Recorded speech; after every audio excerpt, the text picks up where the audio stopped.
가을 찬바람이 불어오는 시장 거리였습니다. 포졸 최철은 동료들과 함께 시장을 순찰하며 경계를 늦추지 않았습니다. 최철의 단단한 체격과 날카로운 눈매는 평범한 포졸과 확연히 달랐습니다. 저기 수상한 자들이 보이오. 아무래도 도망친 도적대인 듯하옵니다.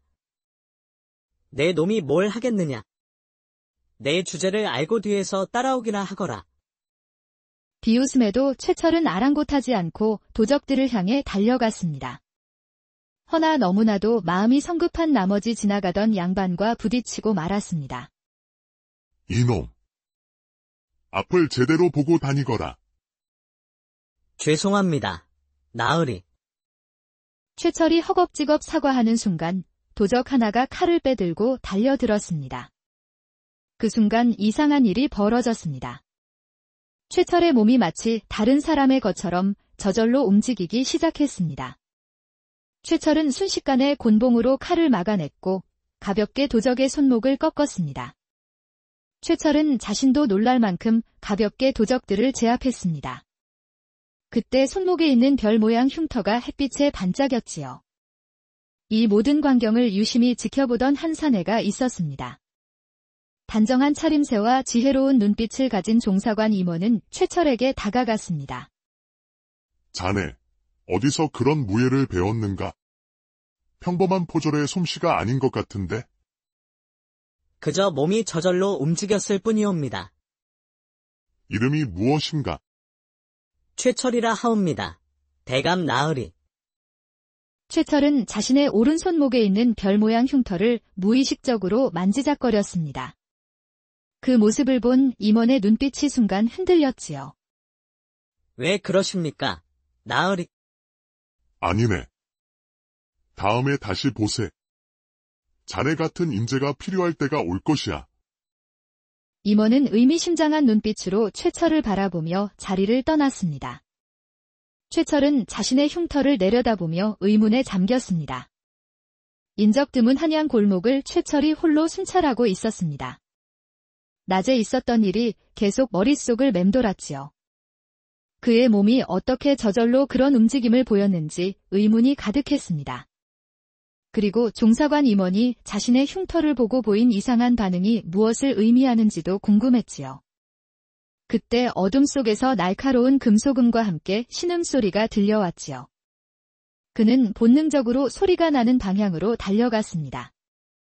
종사관 임원이 검은 복장의 암살자들에게 둘러싸여 있었습니다. 임원의 옷소매가 찢어져 있고 이마에서는 피가 흘렀지요.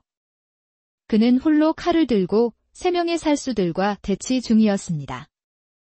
멈추시오. 이 밤중에 무슨 짓거리여?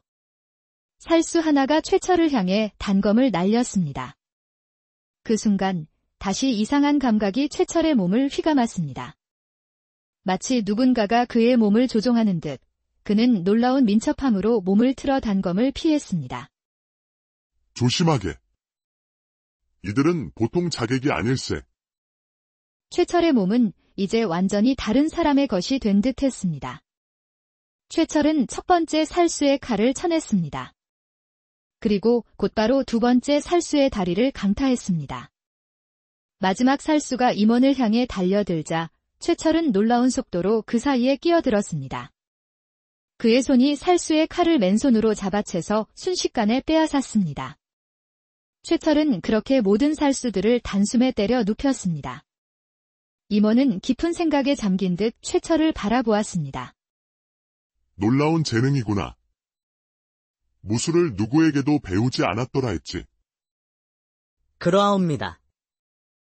이것이 어찌된 일인지 저도 혼란스럽기만 하옵니다. 마치 제 몸이 제 것이 아닌 듯 느껴집니다. 임원은 최철의 손목 흉터를 다시 한번 유심히 바라보았습니다. 달빛 아래 그 별 모양이 희미하게 빛났지요. 내일부터 자네는 나의 호위 포졸로 임명하겠네? 특별히 발탁하는 것이니 거절은 받지 않겠네?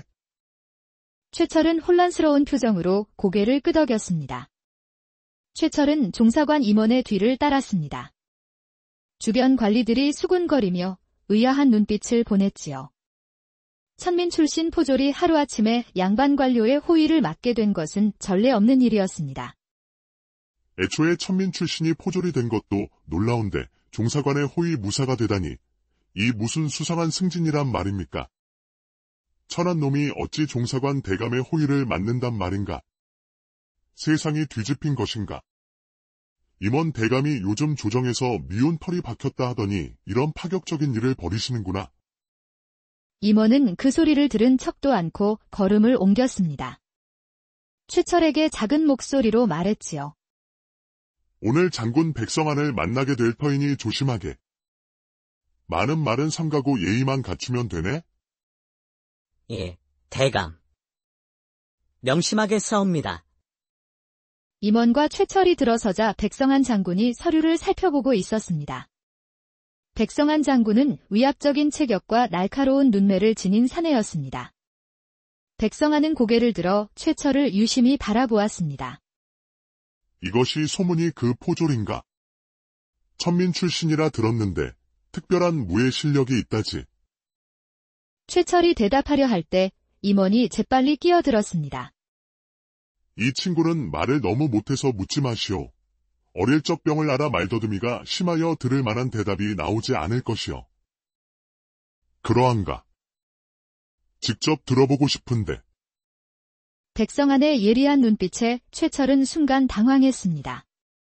임원이 눈짓으로 신호를 보내자 최철은 입을 뻐끔거리며 연기를 시작했지요. 최철의 말더듬이에 백성안은 고개를 끄덕였습니다. 아무래도 잘 속여 넘긴 것 같았습니다. 그러나 의심스러운 눈빛으로 최철의 손목을 주시했지요. 그 손목의 흉터는 어떻게 된 것인가? 어릴 적 생긴 흉터라고 하옵니다. 백성안은 잠시 침묵하더니 의미심장한 미소를 지었습니다. 그의 눈빛에는 뭔가를 간파한 듯한 날카로움이 있었지요. 흥미롭구나. 종사관, 이 자를 특별히 발탁한 이유가 있겠지. 그의 무예가 비범하여 제 호위에 적합하다 여겼을 뿐이요. 백성안은 고개를 끄덕이며 자리에서 일어났습니다. 문 쪽으로 걸어가며 뒤돌아보지 않고 말했지요. 조만간 그 무예 실력을 직접 볼 기회가 있었으면 하는구나. 백성안이 나간 후 임원과 최철은 복도로 나왔습니다. 임원의 표정이 긴장된 모습이었지요. 장군이 너의 흉터에 관심을 보이는군. 앞으로 더욱 조심해야 해. 대감마님, 제가 왜 말더듬이 연기를 해야 했는지. 장군은 위험한 자네. 자네에 대해 알아내려 할수록 자네가 위험해질 것이야. 최철은 자신의 별 모양 흉터를 내려다보았습니다. 백성안의 날카로운 눈빛과 임원의 보호하려는 태도 사이에서 그는 자신을 둘러싼 비밀이 점점 더 깊어짐을 느꼈지요. 최철은 생전 처음 보는 화려한 연회장에 들어서자 숨을 죽였습니다. 금박으로 장식된 병풍과 비단방석, 값비싼 청아백자들이 늘어선 광경은 놀라웠습니다. 백성안 장군이 최철을 특별히 초대한 연회에는 고위 무관들이 가득했습니다. 어서 들게. 여기서는 말더듬이 흉내는 그만두지. 백성안의 말에 최철은 당황했지만 이미 자신의 연기가 들통났음을 직감했습니다. 그는 조심스레 고개를 숙여 인사했지요. 과분한 초대에 감사드리옵니다. 장군님. 백성안은 최철에게 직접 술을 따라주며 가까이 다가왔습니다. 자네의 무예 실력이 비범하다고 들었네? 천민 출신이 그런 재능을 타고나다니 참으로 흥미롭군. 내 친위대에는 자네 같은 인재가 필요하네. 들어오면 양인 신분 상승은 물론 재물과 권력도 따라올 것이야. 하오나 저는 이미 종사관 대감님의 호위 무사입니다. 임원은 곧 변방으로 좌천될 것이네. 그 친구는 훌륭한 무관이지만 정치인으로서는 썩 별로지. 그와 함께하면 자네도 파멸될 뿐이야. 최철의 마음속에 갈등이 일었습니다. 그러나 사사로운 이득을 쫓아 충절을 저버리고 싶지 않았습니다. 연회가 끝나고 최철이 나오자 임원이 그를 기다리고 있었습니다. 백성안의 제안을 받아들일 생각인가? 아니요. 저는 오직 임원 나으리밖에 없습니다. 임원은 깊은 숨을 내쉬며 최철의 오른손목을 붙잡았습니다. 별 모양 흉터가 달빛에 희미하게 빛났지요. 이 흉터, 태어날 때부터 있었는가? 그러하옵니다. 어머니께서 이것이 특별한 운명의 표식이라 하셨지요. 임원의 눈에 복잡한 감정이 스쳐 지나갔습니다. 그는 주변을 살피며 낮은 목소리로 말했습니다. 백성아는 자네의 흉터가 무엇을 의미하는지 알고 있을지도 모르네. 그가 자네에게 접근하는 이유는 단순한 무의 실력 때문이 아니야. 제 흉터가 무슨 의미가 있다는 말씀이신지요? 아직은 말할 수 없네. 하지만 때가 되면 모든 것을 알게 될 것이야. 그때까지 백성안의 유혹에 넘어가지 말게. 최철은 혼란스러운 표정으로 자신의 흉터를 바라보았습니다. 가을 햇살이 군용 훈련장을 비추는 이른 아침, 최철은 장군 백성안의 갑작스러운 초대로 이곳에 와 있었습니다. 어떤가? 최철. 내 친위대의 모습이 자네도 이들과 함께할 수 있네. 과연 놀라운 실력을 갖추셨사옵니다. 장군님. 최철의 목소리는 담담했지만 그의 눈빛은 훈련장의 모습에 감탄하고 있었습니다. 백성아는 만족스러운 미소를 지으며 그를 훈련장 한쪽으로 이끌었지요. 솔직히 말하겠네. 자네는 천민 출신이지만 특별한 재능을 타고났어. 내 친위대 부장이 되면 크나큰 재물과 권력도 얻게 될 것이네. 과분한 제안이옵니다만 종사관 대감님께 충성을 맹세하였사옵니다. 백성안의 눈빛이 순간 차갑게 변했습니다. 그는 최철의 손목 흉터를 의미심장하게 바라보았지요. 그 별 모양 흉터가 무엇을 의미하는지 알고 있나? 태어날 때부터 있었을 뿐 특별한 의미는 모르옵니다. 내가 누구인지 곧 알게 될 것이다.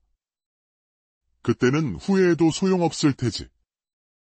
백성안의 말에 담긴 위협에 최철의 등줄기로 한기가 흘렀습니다. 그러나 그는 흔들리지 않고 단호하게 고개를 저었지요. 제 선택은 변함없사옵니다. 어리석은 선택이군. 가보게. 하지만 내 제안은 언제든 유효하네. 최철이 훈련장을 떠나자 백성안의 날카로운 시선이 그의 등을 파고들었습니다. 훈련장을 나서며 최철은 자신의 별 모양 흉터를 내려다보았지요. 백성안이 이 흉터의 의미를 안다면 임원도 알고 있을 것이었습니다. 그러나 두 사람 모두 그에게 진실을 말해주지 않고 있었습니다. 최철의 마음속에는 자신의 정체에 대한 의문이 더욱 깊어졌습니다. 백성안의 말이 단순한 협박이 아님을 본능적으로 느꼈지요. 기름 등잔 몇 개만이 희미하게 빛나는 주막 안, 최철은 불안한 마음으로 앉아 있었습니다. 한밤중에 백성안의 부하가 전한 쪽지를 받고 이곳에 온 것이었지요. 주막은 거의 비어 있었고 구석에서 술에 취한 나그네 한 명만이 코를 골며 자고 있었습니다. 문이 열리고 백성안이 평민의 옷차림으로 들어왔습니다. 그는 주변을 살피더니 최철 앞에 앉았지요. 와 주어서 고맙네. 이런 누추한 곳에서 만나자고 해서 미안하군. 하지만 우리의 대화는 다른 이들의 귀에 들어가선 안 되네. 무슨 일로 이런 곳에서 만나자 하셨사옵니까? 백성안은 주모에게 술을 가져오라 손짓한 후 목소리를 낮추었습니다. 자네가 고아라는 사실을 알고 있네? 자네 스스로도 자신의 진정한 출신을 모르지 않는가? 최철은 놀라움을 감추지 못했습니다. 자신의 출신을 철저히 숨겨왔는데 백성안이 어떻게 알았는지 충격이었지요. 어떻게 그것을 아셨사옵니까? 나는 많은 것을 알지. 특히 자네 같은 특별한 혈통을 가진 이에 대해서는. 주모가 술병과 잔을 가져다 놓았습니다. 백성안은 최철에게 술을 따르며 의미심장한 미소를 지었지요. 자네의 그 별 모양 흉터는 보통 흉터가 아니네. 그것은 특별한 가문의 표식이지. 최철의 심장이 빠르게 뛰기 시작했습니다. 특별한 가문이라 하시니 어떤 가문을 말씀하시는 것이옵니까? 백성하는 술을 한 모금 마시고 입술을 닦았습니다. 지금은 말할 수 없네? 하지만 나에게 충성을 맹세한다면 자네의 진정한 출신과 운명을 알려주겠네? 최철은 혼란스러웠습니다. 자신의 출신에 대한 호기심과 백성안에 대한 경계심 사이에서 갈등했지요. 그때 그의 머릿속에 임원의 경고가 떠올랐습니다. 결정하기 전에 술 한 잔 더 마시고 싶사옵니다. 이런 중대한 일을 맑은 정신으로 결정하기 어려우니. 그래. 마음껏 마시게. 오늘 밤은 우리 둘뿐이니. 최철은 백성안의 잔을 계속 채우며 자신은 거의 마시지 않았습니다. 그는 취한 척하며 백성안의 경계를 풀었지요. 장군님, 제가 왜 특별하다고 생각하시는 것이옵니까? 자네는 왕실의 피를 이어받은 자일세. 15년 전 영모 때. 내가 너무 많이 말했군. 백성안의 혀가 술기운에 풀리자 최철은 귀를 기울였습니다. 왕실의 피라는 말에 그의 심장이 거의 멈출 듯 했지요. 그는 겉으로는 취한 척하며 더 많은 정보를 얻으려 했습니다.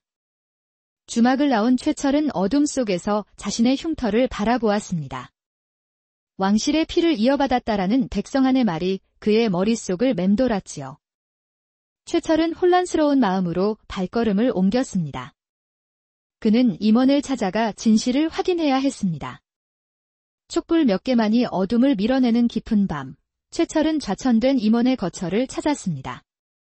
임원은 서류들을 정리하고 있었고 그의 얼굴에는 피로와 근심이 깃들어 있었습니다. 방 안에는 여행을 위한 짐들이 단정히 정리되어 있었습니다. 정말로 변방으로 가시는 것이옵니까? 대각.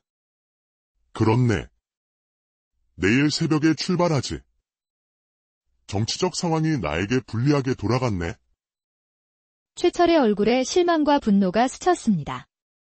그는 주먹을 꽉 쥐었지요. 백성한 장군의 음모가 분명하옵니다. 그가 저에게 말하길 제가 왕실의 피를 이어받았더라 했사옵니다. 이것이 사실입니까? 임원은 놀란 눈빛으로 최철을 바라보았습니다. 그는 주변을 살피며 목소리를 낮추었습니다. 장군이 그런 말을 하였더라면 더욱 조심해야 하네. 그는 자네를 이용하려 하고 있어. 임원은 방 한 구석으로 가서 바닥에 느슨한 널빤지를 들어 올렸습니다. 그곳에서 오랫동안 숨겨온 듯한 비밀 상자를 꺼냈습니다. 그 안에서 정교하게 조각된 옥패를 꺼내 최철에게 건넸습니다. 이것을 가지고 있게. 때가 되면 이 옥패가 자네의 진정한 정체를 알려줄 것이네. 나는 15년 동안 이것을 지켜왔네. 15년이라며. 백성한 장군이 말한 반란이 일어났을 때와 같은 시기 아닙니까? 그 시절, 나는 왕자의 측근이었네. 그리고 그 반란으로 왕자와 그의 가족이 모두 죽었다고 알려졌지. 하지만 어린 왕자의 아들만 최철은 충격에 말을 잇지 못했습니다. 그 별 모양 흉터는 왕실 혈통의 증거일 수 있네. 하지만 지금은 더 말할 수 없네. 너무 위험해. 그렇다면 저는 정말 왕가의 후손이라는 말입니까? 임원은 창가로 다가가 밖을 살폈습니다. 그의 표정은 경계심으로 가득했습니다. 백성아는 자네를 이용해 또 다른 반란을 계획하고 있을 것이네. 그는 15년 전 반란의 숨은 주모자였어. 겉으로는 반란을 진압한 공신으로 알려졌지만 실은 모든 것을 계획한 자지. 최철의 얼굴이 분노로 일그러졌습니다. 그는 옥패를 꽉 쥐었습니다. 그렇다면 그 자가 제 부모님을, 그리고 이제 저를 이용하려 한단 말이옵니까? 그렇네. 자네가 누구인지 알게 되면 그때 나를 찾아오게. 변방 북쪽 경계 초소에 있을 것이네. 자네는 나에게 왕자의 마지막 유산이네. 그를 위해서라도 자네를 지켜야 해. 최철은 옥패를 품에 안고 결의에 찬 눈빛을 보였습니다. 최철은 한양 외곽의 허름한 초가를 찾아 문을 두드렸습니다. 임원이 남긴 옥패의 비밀을 풀기 위해 찾아온 곳이었습니다. 문이 열리고 백발과 흰 수염, 깊은 주름이 있는 노인이 나타났습니다. 노인의 이름은 도사 윤호였습니다. 무슨 일로 이 늙은이를 찾아왔는가? 종사관 임원 대감께서 이 옥패의 비밀을 풀 수 있는 분이 선생님뿐이라 하셨사옵니다. 최철이 옥패를 내밀자 윤호의 눈빛이 변했습니다. 그는 주변을 살핀 후 최철을 안으로 재빨리 이끌었습니다. 노인은 옥패를 받아들고 창가로 가서 자세히 살폈습니다. 그의 손이 미세하게 떨리고 있었지요. 이것이 어디서 났느냐? 이 문양은 15년 전 반란 때 살해된 왕자의 가문 상징이니라. 임원 대감께서 주셨사옵니다. 임원이라. 그는 왕자의 가장 신뢰받는 측근이었지. 윤호는 최철의 얼굴을 유심히 살폈습니다. 그의 눈에 놀라움이 서렸지요. 손목의 흉터를 보여주게. 최철은 자신의 별 모양 흉터를 드러냈습니다. 노인은 흉터를 자세히 살피더니 눈물을 글썽였지요. 의심할 여지가 없구나. 이 별 모양 흉터는 왕자의 혈통을 가진 자만이 가지는 태생적 표식이니라. 최철은 충격에 말을 잇지 못했습니다. 온몸이 떨려왔습니다. 자세하게 알고 싶습니다. 15년 전 반란 때 왕자와 그의 가족은 모두 살해된 것으로 알려졌지. 하지만 어린 왕자의 아들만은 행방불명되었네. 아마도 누군가가 자네를 구해 천민 가정에 맡긴 것이리라. 최철의 머릿속이 혼란스러웠습니다. 자신의 진짜 부모님이 살해되었다는 사실과 자신이 왕실의 혈통이라는 충격적 진실 사이에서 정체성의 혼란을 느꼈지요. 자네의 몸이 저절로 움직이며 놀라운 무예를 선보인다고 하더군. 그것은 왕가의 비전 무예가 피를 통해 전해진 것일세. 자네의 몸이 기억하고 있는 것이지. 윤호는 서책에서 오래된 두루마리를 꺼내 펼쳤습니다. 그곳에는 반란의 기록과 함께 백성안의 이름이 적혀 있었지요. 백성안은 겉으로는 반란을 진압한 공신으로 알려졌지만 실은 반란의 숨은 주모자였더라네. 그는 자신의 흔적을 지우고 오히려 공을 세워 지금의 지위를 얻었지. 그렇다면 백성안이 저를 찾는 이유는? 아마도 자네를 이용해 또 다른 반란을 계획하고 있을 것이네. 왕실의 피를 가진 자를 내세워 정통성을 확보하려는 것이지. 그 후에는 자네마저 제거할 것이야. 최철은 자신의 정체와 부모의 죽음을 동시에 알게 된 충격에 온몸이 떨렸습니다. 그자가 내 부모님을 죽이고 이제 와서 나를 이용하려 한단 말이옵니까? 조심하게. 백성안은 위험한 잔이라. 자네의 정체가 밝혀지면 그는 자네를 이용하거나 제거하려 할 것이네. 최철은 옥패를 움켜쥐며 결의에 찬 눈빛을 보였습니다. 가을의 차가운 안개가 산길을 감싸고 있었습니다. 최철은 며칠째 변방을 향해 말을 달리고 있었습니다. 그는 자신의 별 모양 흉터를 내려다보았습니다. 갑자기 멀리서 말발굽 소리가 들려왔습니다. 최철은 재빨리 숲속으로 말을 몰아 몸을 숨겼습니다. 백성안의 병사들이 지나가는 모습이 보였습니다. 백성안 장군이 자신을 찾고 있는 것입니다. 해가 저물 무렵 최철은 임원이 있다는 변방초소 근처 마을에 도착했습니다. 그는 천민행색으로 변장하여 주변의 의심을 피했습니다. 먼저 마을 주막에서 정보를 얻기로 했습니다. 이곳에 새로 부임한 관리가 있다 들었사옵니다. 종사관 임원이라 하는 분 말이옵니다. 그분이라면 저 언덕 위 초소에 계시지요. 저천되어 오셨다지만 백성들에게 참으로 인자하신 분이라 모두가 존경하고 있사옵니다. 최철은 안도의 한숨을 내쉬었습니다. 임원은 책상에 앉아 서류를 살펴보고 있었습니다. 문이 열리고 최철이 들어서자 임원은 놀란 표정을 감추지 못했습니다. 어찌 여기까지 왔는가? 위험한 여정이었을 텐데. 대감, 중요한 소식을 전하러 왔사옵니다. 백성안이 새로운 반란을 준비하고 있다는 소문이 있습니다. 그리고 제 정체를 알게 되었습니다. 임원은 최철의 얼굴을 유심히 살폈습니다. 그의 눈빛이 달라져 있었지요. 자신의 정체를 받아들이기 어려울 터인데 아직도 혼란스럽습니다. 그리고 제 부모님을 죽인 자가 백성아니라 생각하니 복수심으로 이성을 유지하기 어렵사옵니다. 임원은 깊은 한숨을 내쉬었습니다. 그는 최철의 어깨를 굳게 잡았습니다. 내가 자네를 처음 봤을 때부터 알고 있었네? 자네의 별 모양 흉터와 타고난 무예 실력, 모두 왕자의 혈통을 증명하는 것이었지. 자네의 아버지는 내 가장 소중한 친구였어. 이제 저는 어떻게 해야 하옵니까? 백성안을 처단해야 하옵니까? 복수가 아닌 정의를 위해 행동해야 하네. 우리는 백성안의 반란 계획을 저지하고 왕실을 보호해야 해. 자네는 이제 왕실의 후손으로서 책임을 다해야 할 것이야. 최철은 임원의 말에 깊이 고개를 숙였습니다. 새벽 안개가 자욱한 숲길을 최철과 임원이 말을 타고 한양을 향해 가고 있었습니다. 두 사람은 백성안의 반란 계획을 저지하기 위한 전략을 논의하며 조심스레 이동하고 있었습니다. 백성안은 자네를 이용해 왕위 찬탈을 계획하고 있을 것이네. 우리는 반드시 그 전에 왕에게 진실을 알려야 해. 저를 왕자의 아들이라 내세워 정통성을 확보한 후 자신이 실권을 장악하려는 것이겠지요. 숲속에서 새들이 갑자기 놀라 날아오르는 소리가 들렸습니다. 임원의 표정이 긴장으로 굳어졌지요. 이상하군. 새들이 놀란 것을 보니 누군가 있는 것 같네. 그 순간 숲속에서 검은 복장의 무사들이 쏜살같이 튀어나왔습니다. 그들은 백성안의 친위 대원들이었습니다. 최철과 임원은 즉시 말에서 뛰어내려 검을 빼들었습니다. 왕자의 아들과 반역자 임원을 체포하라. 저항하면 즉시 처단하라.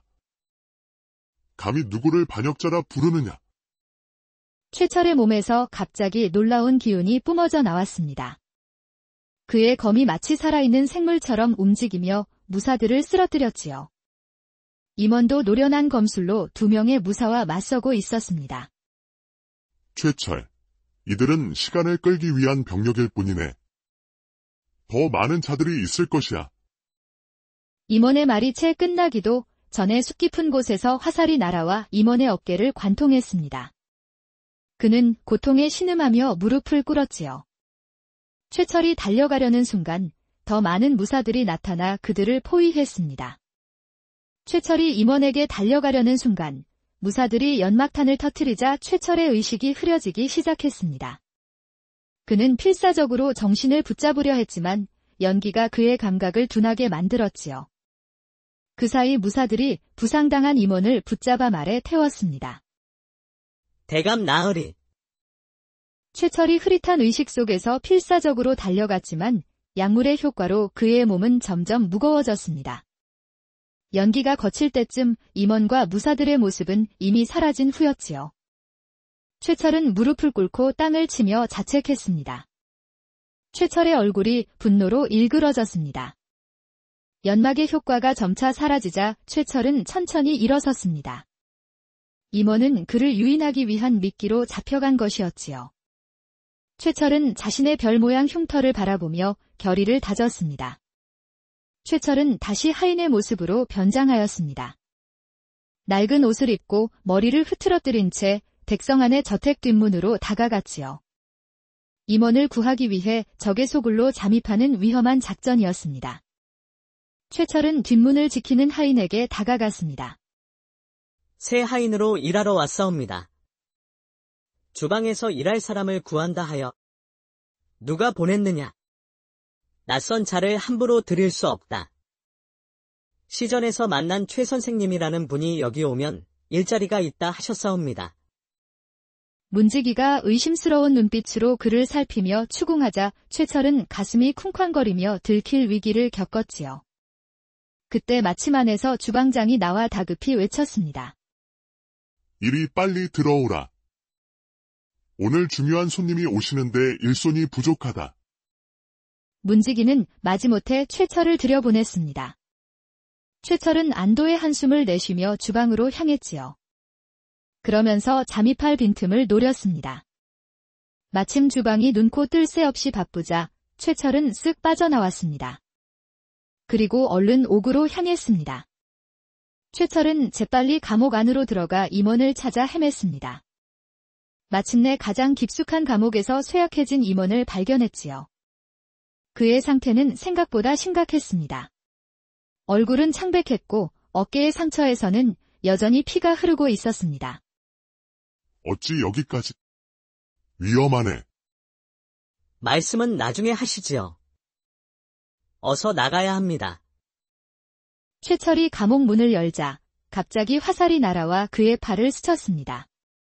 날카로운 통증과 함께 피가 흘렀지요. 경비병 하나가 그들을 발견한 것이었습니다. 제 등에 업히십시오. 최철은 부상에도 불구하고 임원을 등에 업었습니다. 그는 경비병의 칼을 피하며 좁은 복도를 빠져나갔습니다. 그들이 비밀 통로에 들어서자마자 뒤에서 외침이 들렸습니다. 경비병들이 그들의 탈출을 발견한 것이었지요. 최철은 임원을 부축한 채 더 빨리 움직였습니다. 이 통로는 저택 바깥 숲으로 이어진다. 하지만 내 상태로는 너만이라도 빨리 가라. 그럴 수 없습니다. 임원의 상태가 점점 악화되고 있었습니다. 그의 호흡이 가빠지고 의식이 흐려지기 시작했지요. 최철은 임원을 안전한 곳에 잠시 숨기고 추격자들을 맞이할 준비를 했습니다. 그러자 최철의 몸에서 갑자기 이상한 기운이 뿜어져 나왔습니다. 그는 좁은 통로에서도 자유자재로 움직이며 추격자들을 하나둘 제압해 나갔습니다. 마침내 그들은 통로를 빠져나와 저택 바깥 숲에 도착했습니다. 임원의 상태는 위험했고 최철의 팔에서도 계속 피가 흘렀지요. 그들은 숲속 깊은 곳으로 들어가 잠시 휴식을 취했습니다. 백성아는 이미 궁을 향해 출발했다. 그는 내일 아침왕을 협박하여 권력을 장악하려 한다. 그렇다면 우리도 서둘러 궁으로 가야 합니다. 그 전에 먼저 안전한 은신처로 가자. 내가 중요한 증거를 숨겨둔 곳이 있다. 그것 없이는 백성안을 저지할 수 없을 것이다. 최철은 자신의 상처를 천으로 동여매고 임원을 부축했습니다. 그들은 달빛이 비치는 숲속을 조심스레 이동했습니다. 희미한 등불 아래 안전한 은신처로 도착했습니다. 이곳은 한양 외곽의 인적 드문 곳에 위치한 임원의 비밀 거처였지요. 임원은 고문의 흔적으로 지친 몸을 의자에 기대고 앉았습니다.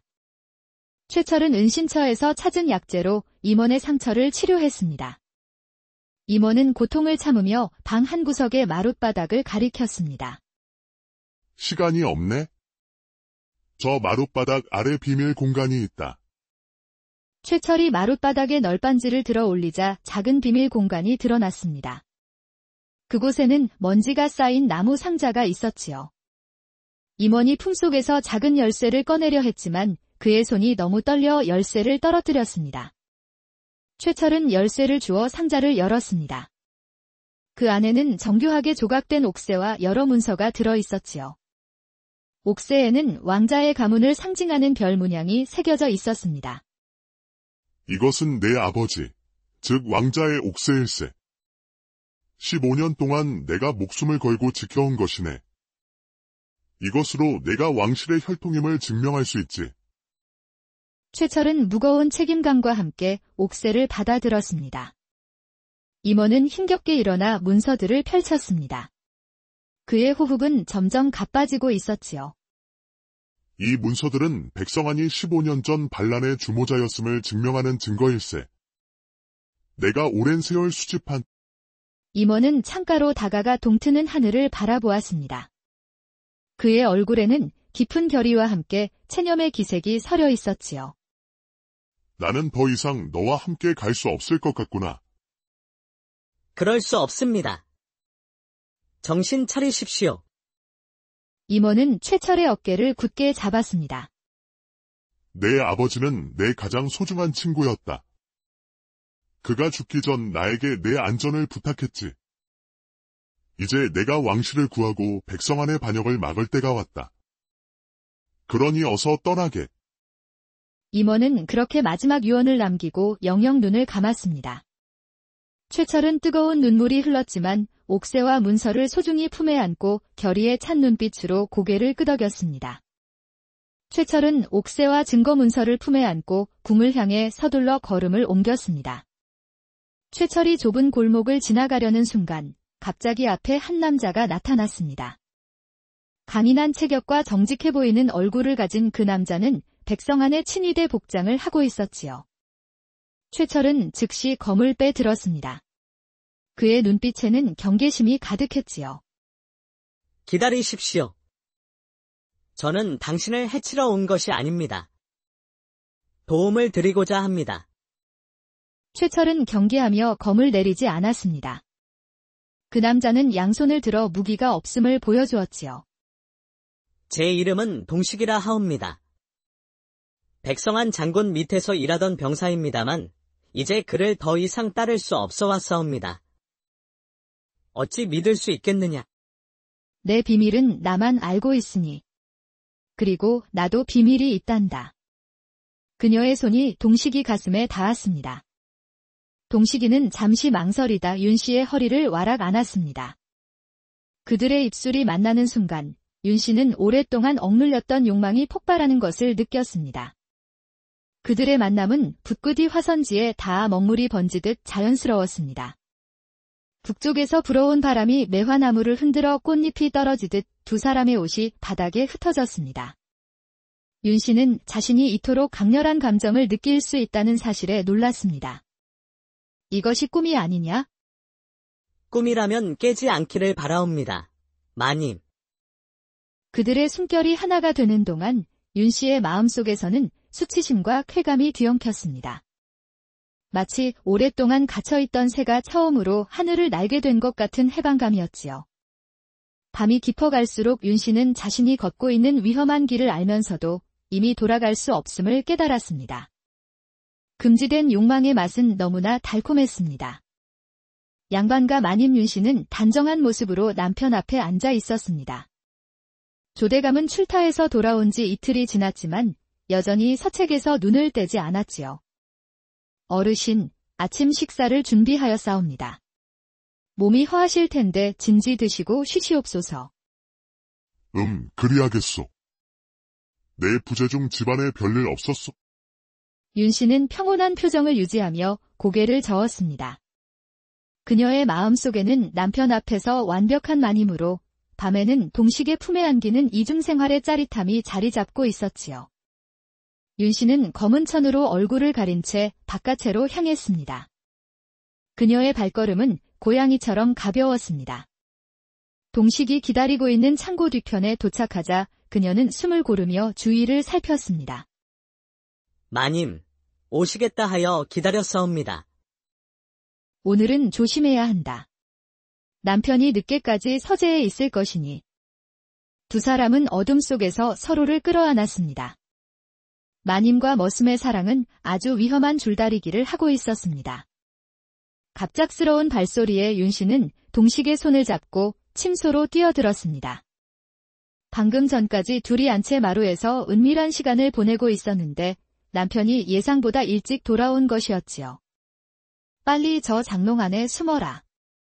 동식이는 재빨리 큰 옷장 안으로 몸을 숨겼습니다. 윤 씨는 급히 옷매무새를 가다듬고 침상에 누웠습니다. 바로 그때 문이 열렸습니다. 아직 주무시지 않았소.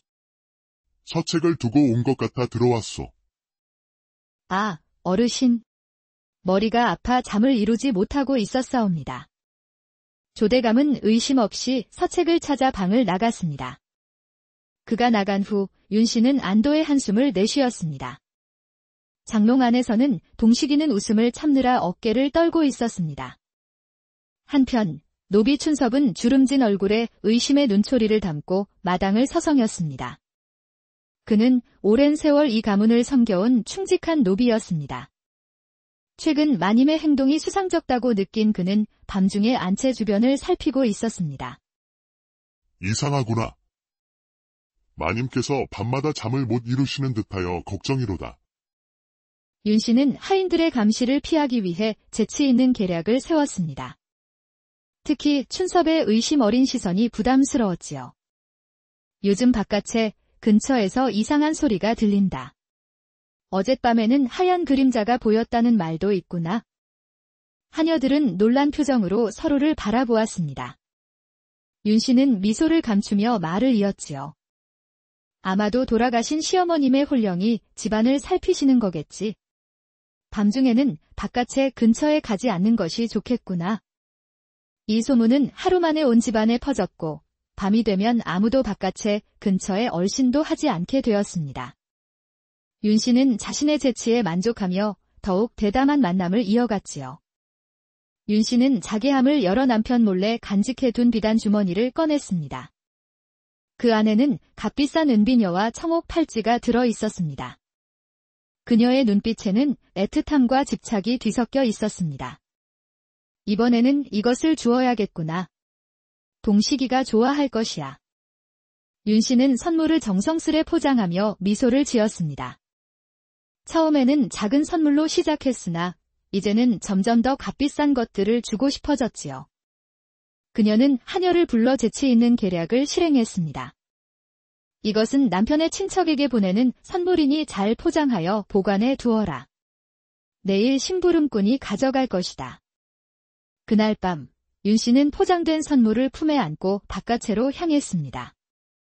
동식이의 방 앞에 선물을 두고 살며시 물러났지요. 이런 방식으로 의심을 피하면서도 그에게 마음을 전할 수 있었습니다.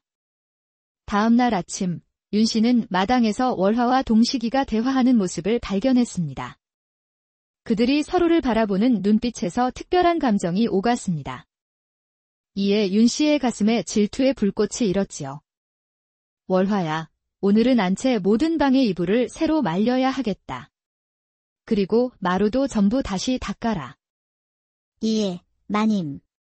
그런데 어제 이미 이불을 말리고 마루를 닦았사옵니다. 윤 씨의 눈빛이 차갑게 변했습니다.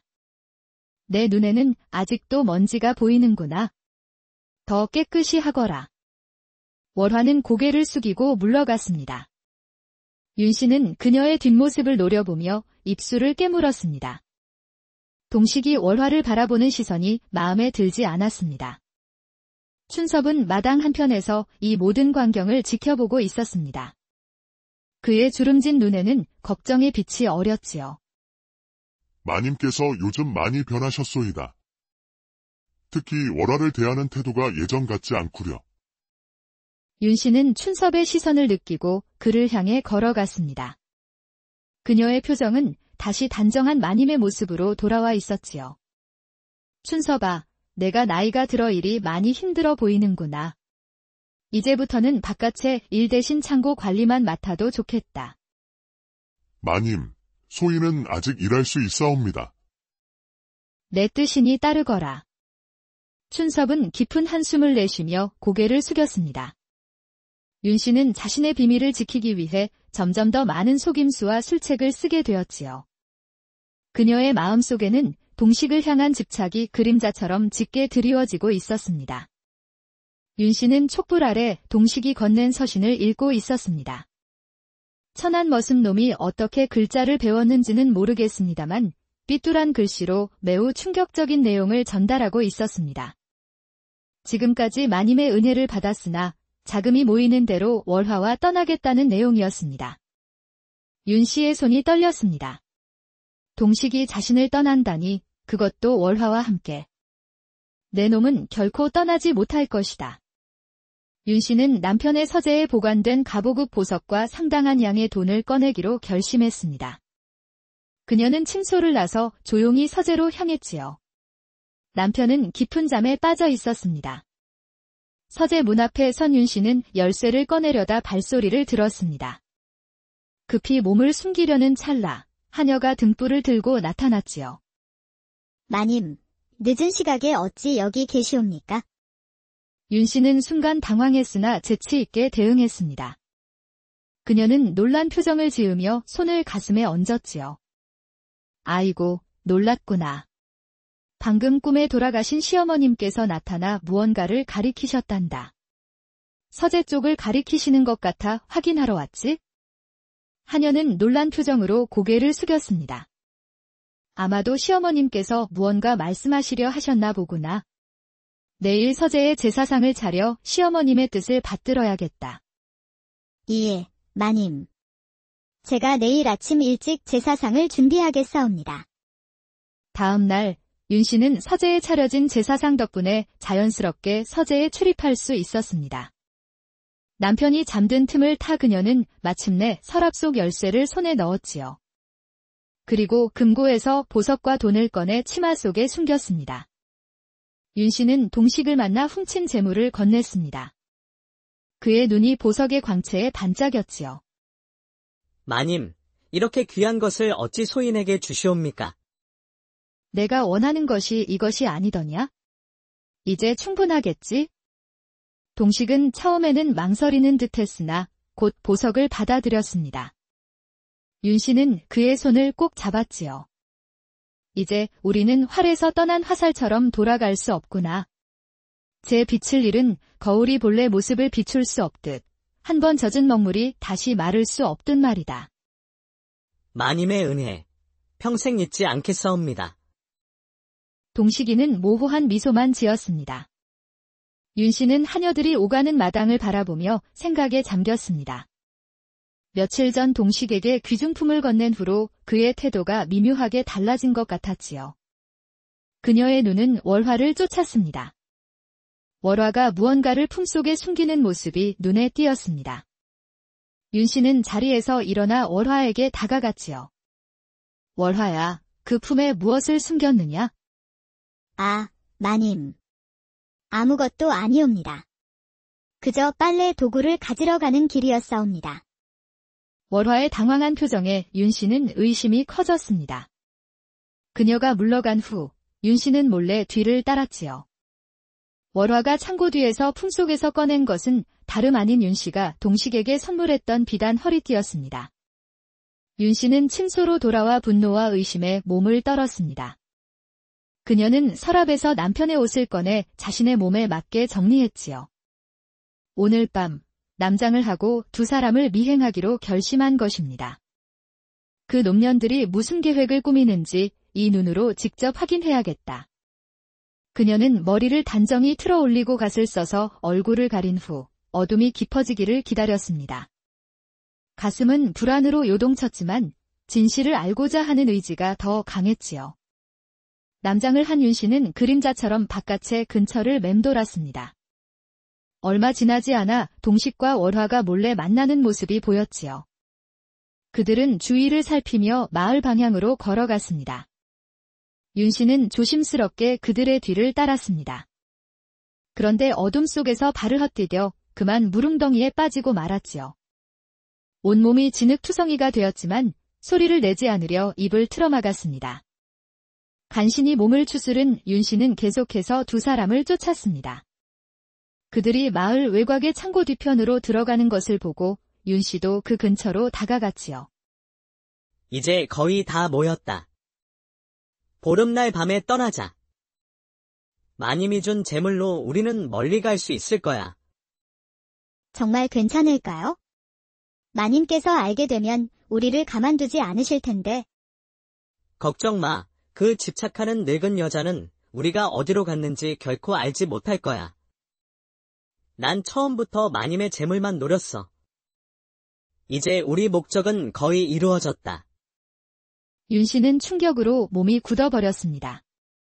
그녀의 심정은 화로 위에서 따뜻하게 데워지던 술이 갑자기 얼음장 위에 쏟아진 듯 차갑게 식어버렸지요. 그래도 마님께 이렇게 하는 것은 너무 가혹하지 않나요? 마님도 나름 우리에게 잘해주셨는데. 마님은 나를 물건처럼 소유하려 했어. 내 진짜 마음은 항상 내게 있었다는 걸 잊지 마. 극도의 배신감과 수치심에 윤 씨는 그 자리에서 한동안 움직이지 못했습니다. 두 사람이 떠난 후에야 그녀는 비틀거리며 안채로 돌아왔지요. 진흙과 눈물로 얼룩진 얼굴로 침소에 쓰러진 그녀는 밤새 오열했습니다. 그녀의 분노는 가을산에 번지는 붉은 단풍처럼 타올랐습니다. 눈물이 마르자 그녀의 눈빛은 차갑게 변했지요. 이제 윤 씨의 마음속에는 복수의 칼날만이 번뜩였습니다. 내가 어리석었구나. 그 대가를 치르게 해주마. 윤 씨는 밤새 한숨도 자지 못한 채 창백한 얼굴로 앉아 있었습니다. 단순히 그들을 고발하는 것으로는 부족하다. 그들이 느낄 고통이 나의 수치심만큼 깊어야 하리. 윤 씨는 먼저 마을에 소문을 퍼뜨리기로 했습니다. 도둑이 출몰한다는 소문을 내어 경계를 강화하게 하면 보름날 밤 도주하려는 동식과 월화는 더욱 어려움을 겪을 것이었지요. 윤 씨는 계획을 더욱 정교하게 다듬었습니다. 남편의 서재에서 가문의 도장과 종이를 훔쳐와 동식이 가문의 재물을 훔쳤다는 거짓 증거를 조작하기로 했지요. 또한 동식의 과거 도적 행적에 대한 정보를 관아의 익명으로 제보할 준비도 했습니다. 그들이 떠나려는 보름날 전날 모든 것이 준비되어야 하겠구나. 윤 씨는 일어나 옷을 갈아입고 평소와 다름없이 행동하기로 했습니다. 윤 씨는 마당을 가로질러 걸으며 하인들에게 평소와 같이 지시를 내렸습니다. 윤 씨의 눈에 월화가 들어왔지만 아무 일도 없었던 것처럼 담담하게 대했지요. 월화야, 내일은 큰 빨래를 해야겠구나.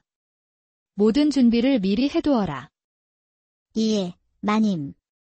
모든 준비 미리 하겠사옵니다. 월화의 눈에는 아무런 죄책감도 보이지 않았습니다.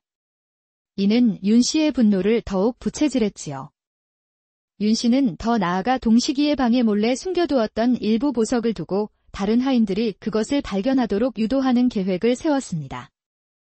심지어 월화가 동식의 공범으로 의심받도록 그녀의 친구 밑에도 작은 보석을 숨겨두기로 했지요. 윤 씨는 만족스러운 미소를 지었습니다. 하지만 그때 춘섭이 조용히 방에 들어왔지요.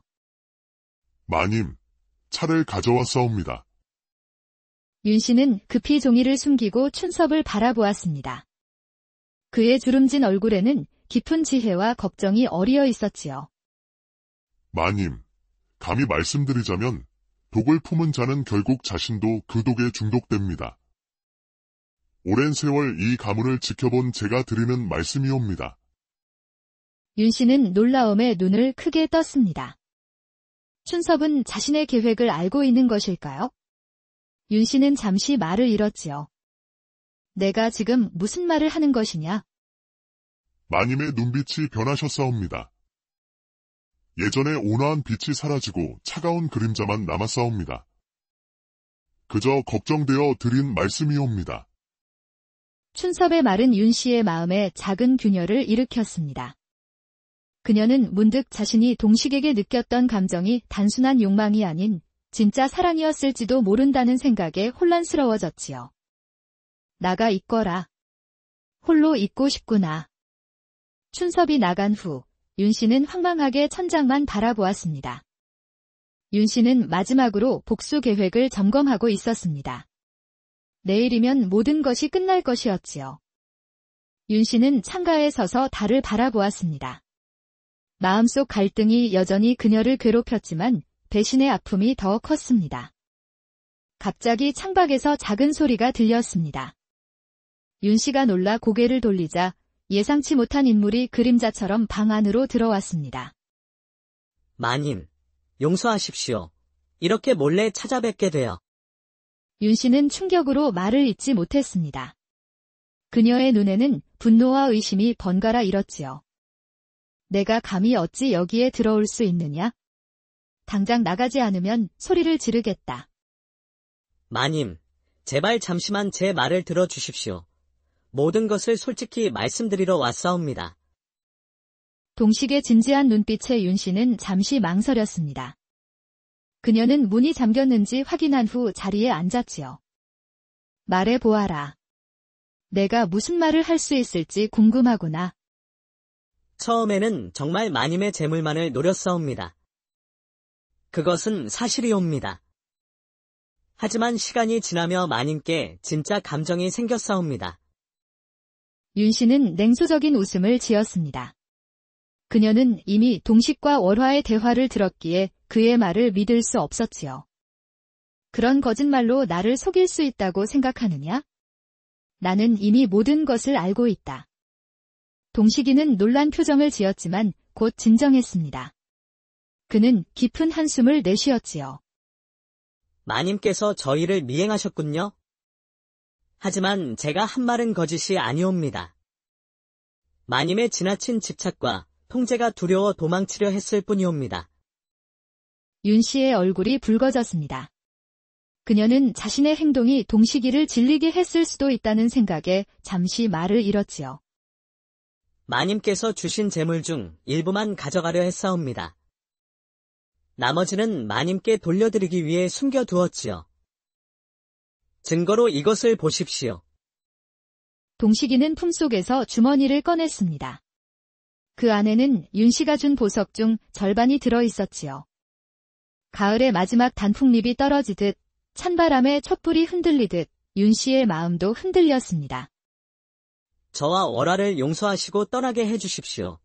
우리는 멀리 가서 다시는 마님의 앞에 나타나지 않을 것이옵니다. 어찌 내가 너희를 믿을 수 있겠느냐? 너는 나를 배신했다. 마님도 저를 진정으로 사랑하신 것이 아니라 소유하고 싶으셨을 뿐이지 않습니까? 진정한 사랑은 상대를 자유롭게 해주는 것이라 하지요. 윤 씨는 동식의 말에 깊은 충격을 받았습니다. 윤 씨는 자신의 감정이 사랑인지 집착인지 혼란스러웠지요. 복수심과 남아있는 애정, 배신감과 이해심이 그녀 안에서 격렬하게 충돌했습니다. 윤 씨는 밤새 고민한 끝에 결단을 내렸습니다. 그녀는 후원정자에 앉아 차분히 기다렸지요. 얼마 전까지 복수심으로 가득 찼던 마음이 이제는 묘한 평온함으로 채워져 있었습니다. 윤 씨는 하녀를 불러 지시했습니다. 동식이와 월화를 불러오라. 병자를 위한 약초를 찾아야 한다고 하여라. 하녀가 물러간 후 윤 씨는 정자난간을 바라보며 깊은 숨을 내쉬었습니다. 결정이 옳은지 여전히 확신할 수 없었지만 이것이 모두를 위한 최선의 길이라고 믿었지요. 동식이와 월화가 조심스럽게 정자로 올라왔습니다. 그들의 얼굴에는 불안과 긴장이 역력했지요. 자, 이리 앉거라. 너희에게 할 말이 있구나. 두 사람은 조용히 윤 씨 앞에 무릎을 꿇고 앉았습니다. 윤 씨는 그들을 잠시 바라보다 입을 열었지요. 내가 어젯밤 너희들을 위해 준비한 것이 무엇인지 알겠느냐? 마님, 저희를 용서해 주십시오.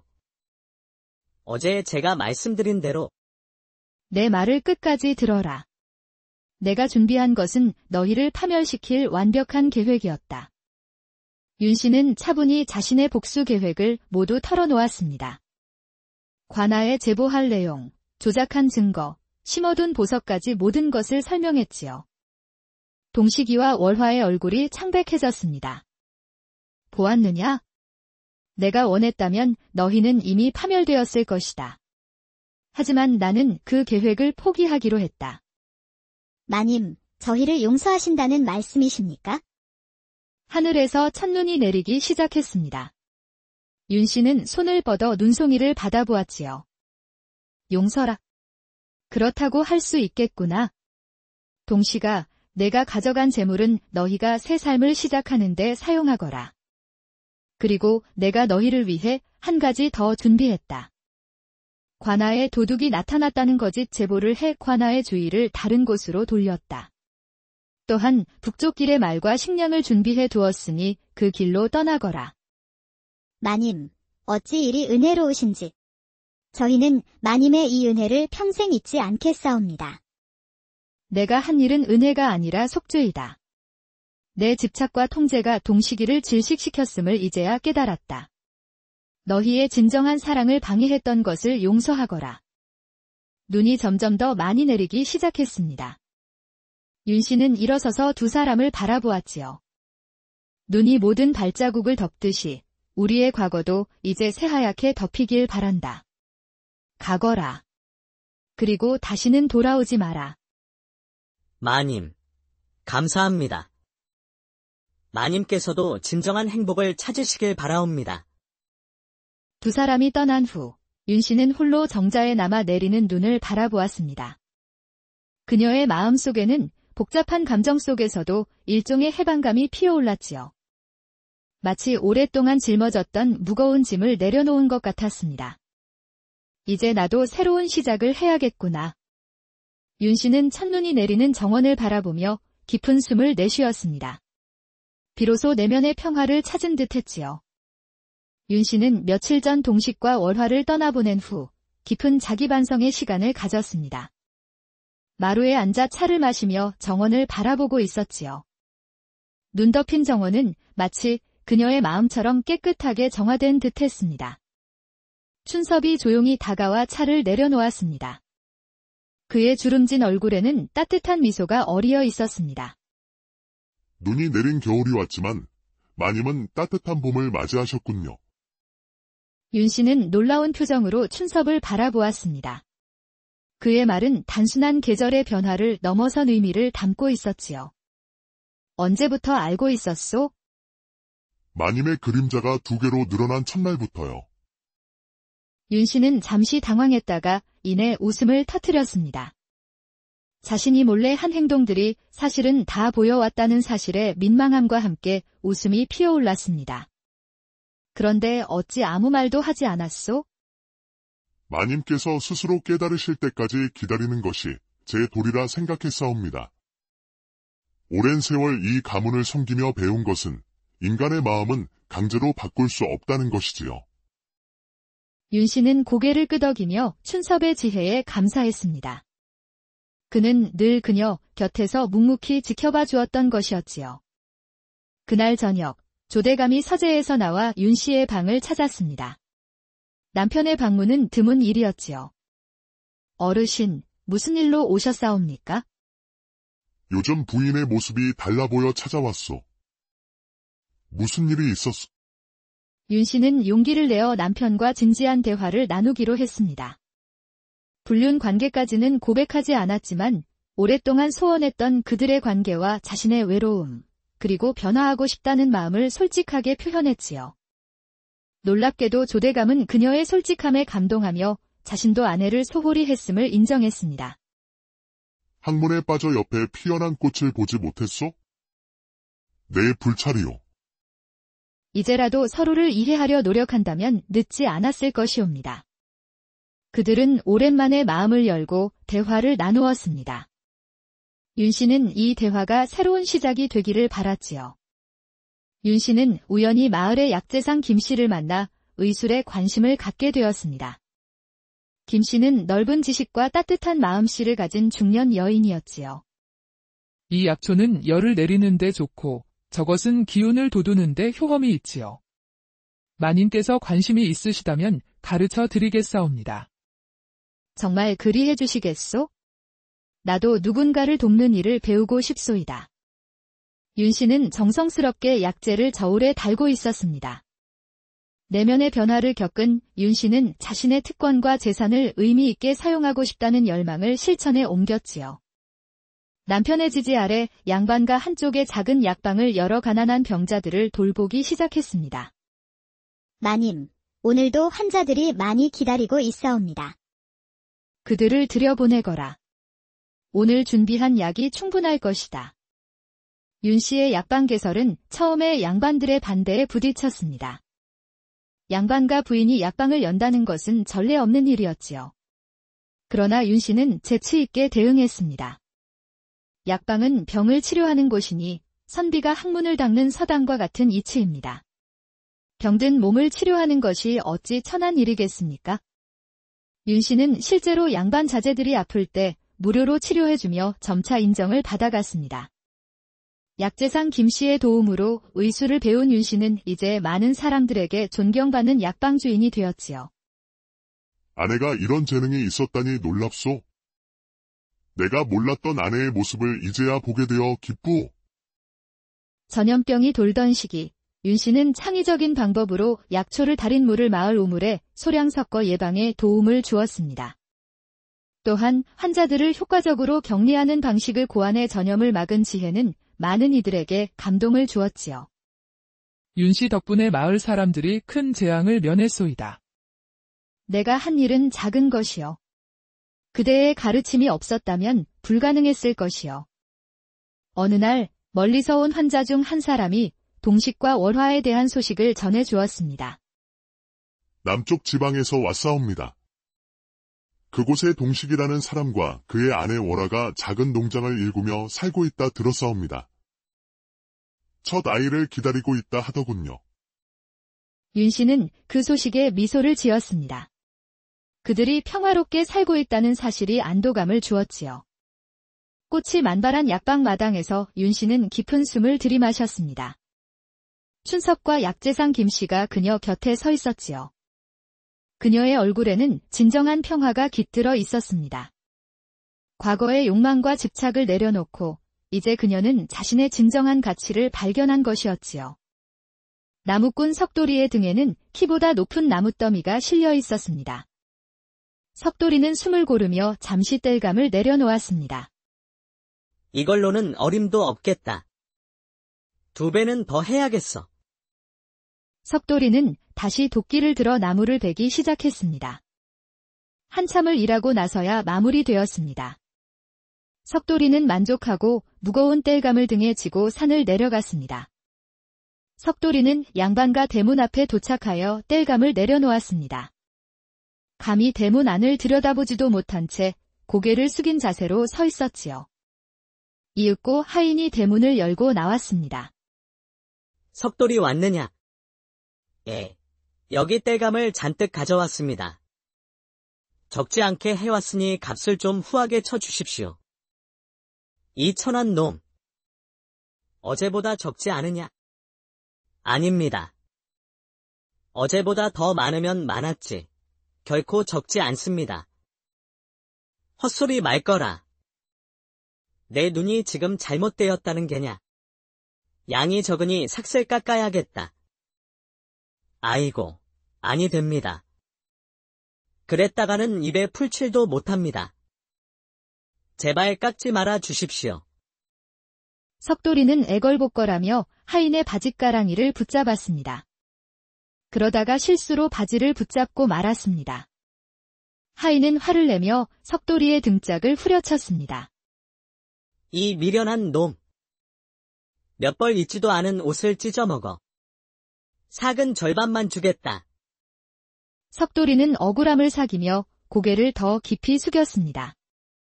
그는 쥐어진 엽전 몇 입을 손에 꼭 쥐었습니다. 약값에는 턱없이 부족한 금액이었습니다. 집으로 돌아가는 길, 석돌이는 하늘을 올려다보았습니다. 저물어가는 해가 붉게 물들어 있었지요. 그의 마음에는 무거운 체념이 자리 잡고 있었습니다. 천한 신분 탓에 남의 집 하인에게도 매질당하는구나. 이렇게 평생 남에게 굽실거리면서 살아야 하나. 석돌이는 한숨을 내쉬다가 길가에 핀 작은 꽃 한 송이를 발견했습니다. 석돌이는 무릎을 꿇고 그 꽃을 바라보았지요. 꽃잎 사이로 맺힌 이슬이 석양에 반짝였습니다. 그는 조심스레 꽃을 살펴보았습니다. 길바닥에 난 꽃이라도 이렇게 아름답거늘 어째서 내 삶은 추하기만 한 걸까? 석돌이는 다시 일어나 무거운 발걸음을 옮겼습니다. 그의 등 뒤로 석양은 점점 어둠에 자리를 내주고 있었습니다. 석돌이는 하루의 피로를 풀기 위해 마을 어귀 주막으로 발걸음을 옮겼습니다. 주막 앞에 다다르자 술 냄새와 사람들의 웃음소리가 뒤섞여 그를 맞이했지요. 그는 잠시 망설이다 낡은 문을 열고 들어갔습니다. 주막 안은 등잔불 아래 장사꾼, 농부, 하인들이 섞여 앉아 신나게 떠들고 있었습니다. 식물과 약초에 대한 지식을 전수했고 윤마님은 그에게 시와 글을 가르쳤지요. 그들은 항상 주변을 경계하며 만남을 이어갔습니다. 멀리서 이 모든 광경을 지켜보던 척 옥분의 눈이 차갑게 빛났습니다. 그녀는 윤마님이 석돌이에게 글을 가르치는 모습을 여러 날 관찰해왔지요. 마님이 별난 일을 하고 계시는구나. 헌데 내게는 기회일 수 있다. 옥부는 김판서의 첩으로서 오랫동안 저택에서 권세를 누려왔습니다. 그러나 윤마님이 후처로 들어오면서 그녀의 위치는 흔들리기 시작했지요. 옥부는 윤마님을 몰아내기 위한 건덕지를 찾고 있었습니다. 어느 날 윤마님은 석돌이에게 직접 지은 시를 건네주었습니다. 이 시는 그대의 것이네. 산에서 만난 그날의 기억을 담았지? 마님, 이런 귀한 선물을 제가 어찌... 석돌이가 시를 받아들자 두 사람의 손이 잠시 겹쳐졌습니다. 그 순간 옥부는 모든 것을 놓치지 않고 지켜보고 있었지요. 아주 잘도 놀아나는구나. 천민과 마님 사이에 뭔가 있는 것이 분명해. 이거면 정말 쫓아낼 빌미가 되겠는데? 석돌이는 윤마님의 가르침으로 글을 배우며 동시에 맡은 일도 열심히 하였습니다. 석돌아, 대감 나리께서 오랜 출장에서 돌아오셨다. 대감 나리가 내가 꾸며놓은 정원을 보고 허 기꺼워하시더구나. 곧 부르실 것 같으니 그리 알 거라. 그게 정말이오. 아이고, 나으리를 직접 뵌다고 하니 심장 떨리는구만. 김판서는 위험 있는 모습으로 석돌이를 맞이했습니다.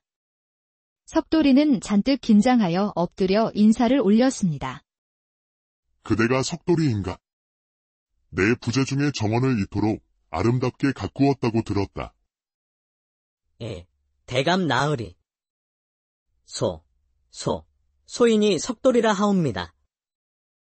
부족 하나마 정성을 다해 가꾸었사옵니다. 부인이 너에 대해 말한 것이 사실인 것 같구나. 솔직하고 순박한 성품이 보여. 김판서는 자리에서 일어나 창가로 가서 정원을 바라보았습니다. 석돌이, 너의 출신은 미천하나 재능은 귀하도다. 솜씨와 안목이 보통이 아니다. 김판서는 모든 하인들을 마당에 모이게 했습니다. 석돌이는 김판서 옆에 서 있었지요. 하인들 사이에서 수군거림이 일었습니다. 오늘부터 석돌이를 정원 총책임자로 임명하노라. 그의 지시에 따라 정원 일을 하도록 하라.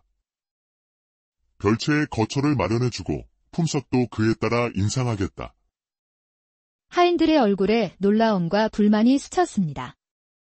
천한 나무꾼 출신이 갑자기 높은 위치에 오르는 것을 받아들이기 어려웠지요.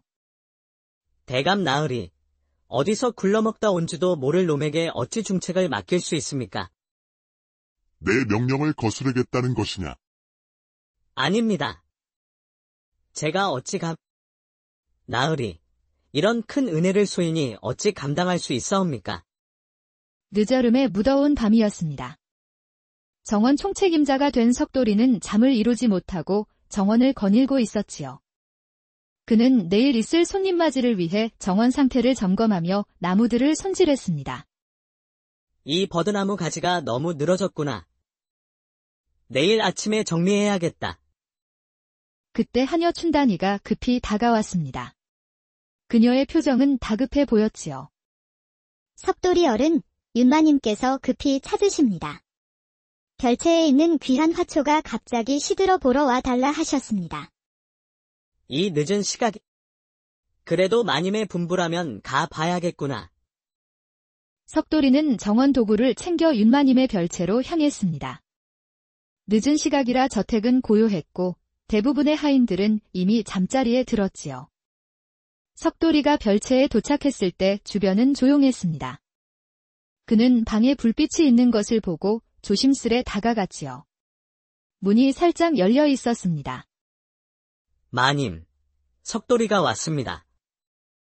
그의 말이 채 끝나기도 전에 문틈으로 보이는 광경에 석돌이는 말을 잃었습니다. 윤마님이 욕조에서 목욕을 하고 있었습니다. 석돌이는 즉시 고개를 돌리려 했으나 순간 몸이 굳어버렸습니다.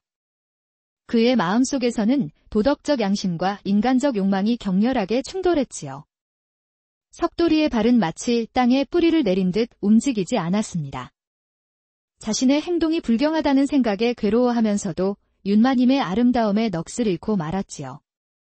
석돌이는 마침내 자신을 다잡고 급히 몸을 숨기려 했습니다. 그러나 그 순간 그만 발이 나뭇가지에 걸려 소리를 내고 말았지요. 바스락거리는 소리에 윤마님이 깜짝 놀라 주변을 살폈습니다. 누구십니까? 거기 누가 있소? 석돌이는 나무 뒤에 숨었지만 윤마님의 시선이 그의 방향으로 향했습니다. 달빛 아래 두 사람의 시선이 잠시 마주쳤지요. 윤마님의 눈에 놀라움과 당혹감이 스쳤습니다. 석돌이는 당황하여 그 자리를 급히 피했습니다. 그의 발걸음은 어둠 속으로 빠르게 사라졌지요. 윤마님은 욕조에서 몸을 낮추며 주변을 경계했습니다. 그녀의 표정에는 복잡한 감정이 어리어 있었습니다. 석돌이는 자신의 거처로 돌아가는 길에 깊은 자책감에 빠졌습니다. 그는 자신의 행동이 용서받을 수 없다고 생각했습니다. 큰일이다. 야단났어. 마님의 은혜를 이렇게 저버리다니. 그러나 석돌이는 알지 못했습니다. 멀리서 이 모든 광경을 지켜보던 옥분의 눈이 차갑게 빛나고 있었습니다. 그녀는 석돌이가 윤마님을 훔쳐보는 장면과 두 사람의 시선이 마주치는 순간을 놓치지 않았지요. 옳거니 아주 미끼를 덥석 물었구나. 옥분은 입가에 차가운 미소를 띠며 조용히 자리를 떠났습니다. 초가을의 하늘에 검은 구름이 몰려들기 시작했습니다. 석돌이는 목욕 장면을 목격한 후 이틀 동안 윤마님을 피해 다녔지요. 그러나 오늘은 정원 관리에 대해 의논하기 위해 정자에서 윤마님과 만날 수밖에 없었습니다. 석돌이가 정자에 도착했을 때 이미 윤마님이 기다리고 있었습니다. 그는 고개를 숙인 채 정자에 올랐지요. 두 사람 사이에 무거운 침묵이 흘렀습니다. 석돌이, 오늘은 왜 그리 말이 없나? 게다가 며칠 동안 나를 피하는 것 같았는데. 아닙니다. 그저 정원 일이 많아서. 석돌이의 말이 채 끝나기도 전에 갑자기 하늘에서 천둥 소리가 울려 퍼졌습니다. 곧이어 굵은 빗방울이 떨어지기 시작했지요. 순식간에 폭우가 쏟아졌습니다. 이런, 갑자기 비가 쏟아지는구나. 비가 그칠 때까지만 여기서 기다리는 것이 좋겠습니다. 빗소리가 요란한 가운데 석돌이는 불안한 마음에 자꾸 발을 동동 굴렀지요. 윤마님은 그런 석돌이를 물끄러미 바라보았습니다. 석돌이, 그날 밤 별채에서 그대였지?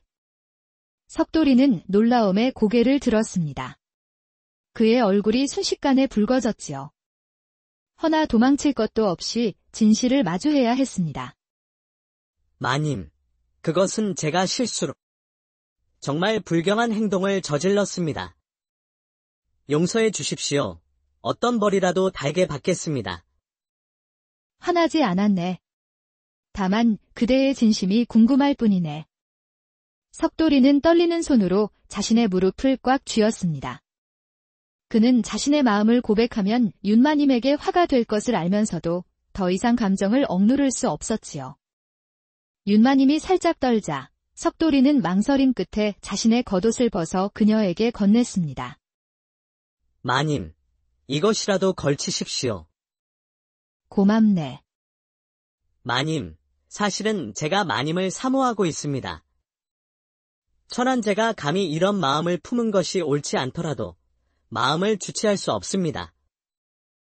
이 말씀으로 제 목숨이 위태로워진다 해도 더 이상 숨길 수 없었습니다. 석돌이의 고백에 윤마님의 눈에 눈물이 맺혔습니다. 그녀는 오랫동안 말없이 석돌이를 바라보았지요. 정자 밖으로는 폭우가 계속해서 쏟아졌습니다. 석돌이, 나 역시 그대에게 마음이 끌리네. 정략 결혼으로 팔려온 이후 진정한 사랑이란 것을 그대를 통해 처음 알게 되었지. 윤마님, 우리의 사랑은 불가능합니다.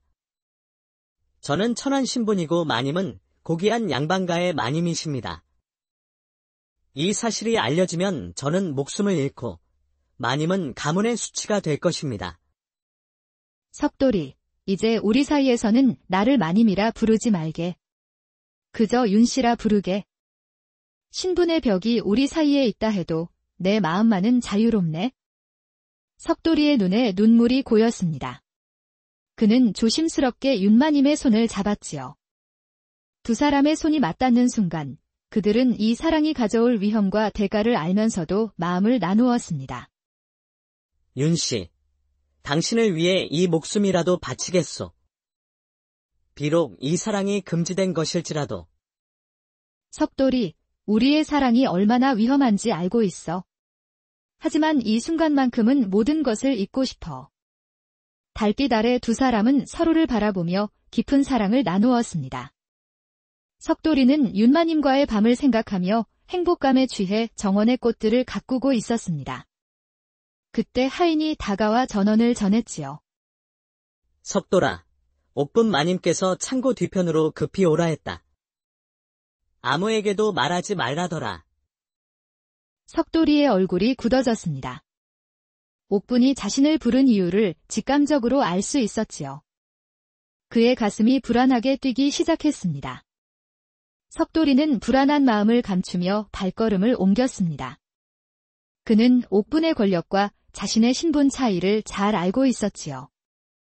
옥분은 석돌이를 기다리고 있었습니다. 그녀의 눈빛에는 날카로운 계산이 서려 있었지요. 석돌이, 이리 오게. 그대와 중요한 이야기가 있네. 부르셨습니까? 많이. 무슨 일로 이런 곳에... 그대와 윤마님 사이에 무슨 일이 있는지 다 알고 있다네. 석돌이는 식은땀을 흘리며 자신의 목숨이 옥분의 소나기에 있음을 절감했습니다. 그는 떨리는 목소리를 가다듬으려 애썼습니다. 천민이 양반과 마님과 사통하는 죄는 알고 있겠지. 이 사실이 김판서 대감께 알려지면 그대는 물론 윤마님도 무사하지 못할 게야. 그것은 오해입니다. 저는 단지 윤마님께 글을 배우고 있을 뿐. 거짓말. 내 두 눈으로 직접 보았네. 연못가에서 그리고 정자에서 벌어진 일을. 석돌이는 심장이 터질 듯 뛰는 것을 느꼈습니다. 그러나 그는 윤마님을 지키기 위해 자신의 목숨을 걸고 결단을 내려야 했지요. 그는 깊은 숨을 내쉬고 마음을 가다듬었습니다. 대단히 음흉한 분이시군요.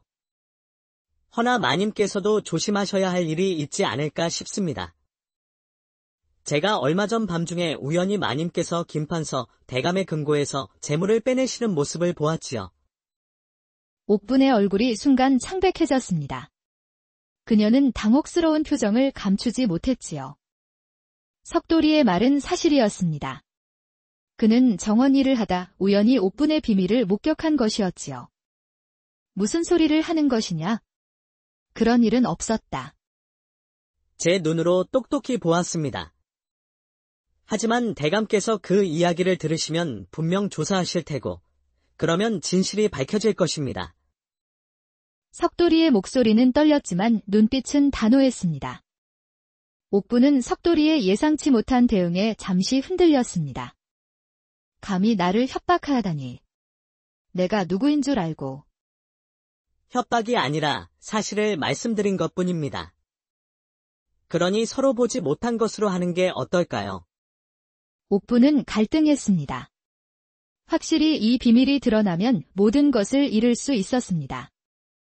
좋다. 하지만 내게는 사흘의 시간이 필요하다. 그동안 내 제안을 생각해 보거라. 윤마님을 포기하고 나의 편이 되면 그대에게 더 많은 것을 줄 수 있다. 옥분은 차갑게 웃으며 자리를 떠났습니다. 석돌이는 그제야 긴장이 풀려 다리에 힘이 빠지는 것을 느꼈지요. 그는 윤마님에게 이 사실을 알려야 한다고 생각했습니다. 석돌이는 윤마님에게 상황을 알리기 위해 그녀를 찾아가던 중이었습니다. 그러나 갑자기 뒤에서 다가온 두 명의 건장한 하인들이 그를 덮쳤습니다. 하인들은 석돌이의 입을 막고 그를 저택 뒤편 창고로 끌고 갔습니다. 그곳에는 옥분이가 차갑게 웃으며 기다리고 있었지요. 석돌이, 내 제안을 거절하려 했구나. 윤마님에게 모든 것을 말하려 했겠지? 이것이 무슨 짓이옵니까? 우리 사이에 약속이 있지 않았습니까? 옥분의 눈빛이 날카로워졌습니다. 그녀는 석돌이가 자신의 제안을 거절할 것임을 이미 알고 있었지요. 약속. 천한 놈이 감히 양반과 약속을 논하다니. 내 주제를 알아야 할 때다. 내 계획을 방해할 순 없어. 하인들은 석돌이를 기둥에 묶고 옥분의 명령에 따라 매질했습니다. 석돌이는 정신없이 얻어맞으며 간신히 정신을 붙잡고 있었습니다. 옥분은 그런 석돌이의 머리를 움켜쥐고 강제로 들어 올렸습니다. 이제 증거도 만들어 두었다. 윤마님의 금비녀가 내 방에서 발견될 것이야. 도둑으로 몰아 너를 이 저택에서 쫓아낼 것이다. 그런 거짓을 누가 믿겠소? 대감은 내 말을 믿으실 것이다. 너는 그저 천하디 천한 천민이지 않느냐? 옥부는 차갑게 웃으며 창고를 나갔습니다. 하인들도 석돌이를 기둥에 묶은 채 자리를 떠났지요. 석돌이는 고통 속에서 의식이 흐려졌습니다. 그때 저택의 다른 곳에서는 하녀 춘단이가 윤마님에게 급히 소식을 전하고 있었습니다. 마님, 큰일 났습니다. 옥분 마님이 석돌이를 창고에 가두고 매질을 했습니다. 그리고 마님의 금비녀를 석돌이 방에 숨겨두었습니다. 뭐라고? 어떻게 알게 되었느냐? 저는 오래전부터 옥분 마님을 의심하고 있었습니다. 옥분 마님이 대감님의 재산을 빼돌리는 것도 눈치챘지요. 오늘 옥분 마님이 석돌이 어른을 끌고 가는 것을 보고 뒤를 밟았습니다. 윤마님의 얼굴이 창백해졌습니다. 그녀는 즉시 결단을 내렸지요. 춘단아, 어서 가자. 어둠 속에서 창고 문이 살며시 열렸습니다. 윤마님과 춘단이 조심스럽게 들어왔지요. 그들은 하인들의 눈을 피해 비밀 통로를 통해 창고에 도착한 것이었습니다. 석돌이. 이게 무슨 일이냐? 윤씨, 위험합니다. 옥분 마님이 우리 사이를 알고 있다. 춘단이 모든 것을 말해주었다. 옥분이 너를 해치고 내 금비녀를 당신 방에 숨겨두었다는 것도. 허나 옥분이가 김판서의 재산을 빼돌리고 있다는 증거를 찾았다. 춘단이는 비단천에 쌓인 장부를 보여주었습니다. 그것은 옥분이 김판서의 재산을 빼돌린 증거였지요. 당신이 위험에 처할 수 있어. 석돌이는 고통 속에서도 윤마님을 걱정했습니다. 윤마님은 그의 손을 꼭 잡았지요. 일단 여기서 나가자. 윤마님과 춘단은 석돌이를 부축하여 창고를 빠져나왔습니다. 그들은 조심스럽게 뒷산 별채로 향했지요. 이곳에서 상처가 나을 때까지 숨어 있어라. 내가 옥분의 죄를 밝힐 방법을 찾을 테니. 석돌이는 윤마님이 마련해준 폐가에서 하룻밤을 보냈습니다. 그의 등에는 여전히 매질이 상처가 아물지 않았지만 윤마님이 발라준 약으로 통증은 한결 나아졌지요. 아침 햇살이 창문 틈으로 비치자 문이 열리고 윤마님이 들어왔습니다. 석돌이, 잠은 잘 잤느냐? 상처는 어떠하냐? 윤씨 덕분에 많이 나아졌소. 하지만 당신이 이렇게 자주 오시면 위험해. 윤마님은 석돌이 곁에 앉아 그의 이마에 손을 얹었습니다.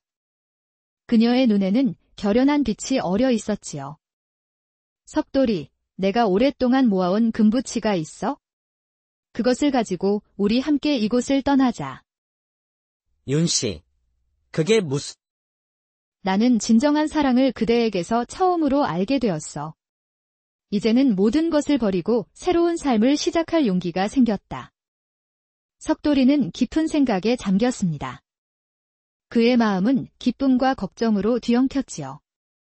그는 윤마님을 진심으로 사랑했지만 그녀의 미래를 생각하지 않을 수 없었습니다. 당신은 양반가의 부인. 나와 함께 도주한다면 모든 것을 잃게 될 테지. 그대 없는 명예와 지위가 무슨 소용이 있겠나? 나는 이미 결심했다. 윤씨, 제가 당신을 진심으로 사랑하기 때문에 이런 말을 하는 거요. 나는 혼자 떠나겠네. 무슨 말이요? 내가 그대와 함께 가겠다고 했소. 당신이 천안 나무꾼과 도주했다는 사실이 알려지면 당신은 평생 손가락질 속에 살게 될 거야. 양반가 마님이 천민과 도망쳤다는 소문은 평생 따라다닐 테지. 그런 고통을 당신에게 줄 수 없어. 윤마님의 눈에 눈물이 고였습니다. 그녀는 석돌이의 뺨을 부드럽게 쓰다듬었지요. 석돌이, 당신은 내게 명예보다 소중해. 나는 당신과 함께라면 어떤 고난도 견딜 수 있어. 윤씨, 당신은 양반가에서 편안한 삶을 살아왔소. 천민과 함께 도망자의 삶을 산다는 것이 어떤 것인지 상상하기 어려울 거야. 내가 약해 보이요? 나는 어떤 고난도 감당할 준비가 되어 있어. 당신의 강인함을 의심하는 것이 아니야. 하지만 현실의 냉혹함은 우리의 상상을 넘어설 거야. 당신이 나와 함께 사라진다면 김판서는 모든 수단을 동원해 우리를 찾을 거야. 우리는 평생 도망자로 살게 될 테지. 윤마님은 잠시 침묵했습니다. 석돌이, 당신의 마음은 알겠어. 하지만 나도 내 마음을 바꿀 수 없어. 하룻밤만 더 생각할 시간을 주시오. 내게도 계획이 있어? 석돌이는 윤마님의 결연한 눈빛에 더 이상 반박할 수 없었습니다. 그는 조용히 고개를 끄덕였지요. 두 사람은 석양이 지는 창가에 나란히 앉아 서로의 손을 잡았습니다. 그들의 마음은 각자의 방식으로 사랑을 지키려 했지요. 김판서는 윤마님이 가져온 서류들을 꼼꼼히 살펴보고 있었습니다. 그의 얼굴이 점점 굳어갔지요. 윤마님은 춘단의 도움으로 옥분이 김판서의 재산을 빼돌리고 석돌이를 모함한 증거를 모두 확보해왔던 것입니다. 이것이 모두 사실이요. 옥분이가 내 재산을 이렇게 빼돌렸다고. 이 대감 나으리. 이 장부들이 모든 것을 증명하고 있습니다. 또한 옥분이가 석돌이를 모함하여 그에게 매질을 가하고 제 금비녀를 그의 방에 숨겨두었습니다. 김판서는 서류를 내려놓고 창밖을 바라보았습니다. 그의 눈빛에는 분노와 함께 깊은 상처가 어려 있었지요. 옥분은 내가 아끼던 사람이었소. 이런 배신을. 하지만 증거만으로 판단할 수는 없어. 그녀의 말도 들어봐야겠어.